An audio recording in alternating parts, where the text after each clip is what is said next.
dowladda Puntland gaar ahaan wasaaradda gaadiidka iyo howlaha guud ayaa inta la ogyahay markii ugu horeysay isbedel ku sameysay taarikada gawaarida isla markaana meesha ka saaraysa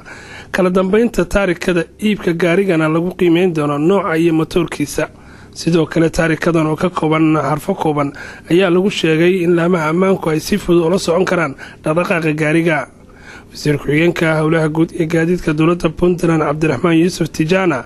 ayaa ka hadlay ujeedada wasaaraddu ka leedahay bedelka taarikada cusub. waxaan bedelay taargadii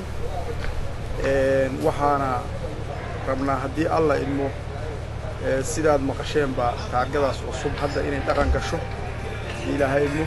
taargada waxaa lagu xiri doonaa baabuurta hadda dekada ka soo degto cusub kuwii hore u haystana waxaan u nadaaminay qofka hadduu yimaado oo raba taargada inuu iska bedelo waa loo bedelayaa haddii uu sidiisa ku wadanayana kolba systemka ku imaan doona oo waxaa laga yaabaa intay barnaamijka dekada ilaa baabuurtan cusub markay soo dhamaadaan ka bacdi inuu dhammaan qof walba qaadan doono laakiin cid aan maanta ku khasbayna ma jirto arrinta inaan bedelno arrinta nagu keentay waxay yahay bulshada reer Puntland oo runtii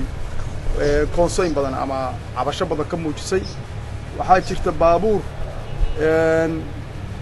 aan cusbayn oo laga yaabo scrap in wadanka ku soo galay oo taargo lagu dhajinayo 45 ka bacdina waxa weeye ka qiimo badan iyo baabuur kale oo cusub oo taargadiisu tahay 20 ka bilaabato ama 30 ka bilaabato hay'adii baa kireysan waayay dhibaato badan baa dhacday xagga amniga laftigeeda runtii konseyn badan baa laga muujiyay arrintan waa arrin wasaaraddu ay ku tilaabsatay horumarna aan ka gaarnay haddii alla idmo waxa iskugu jirtaa xarfo iyo lambaris bay iskugu jirtaa halkii lambar oo mar taarga ah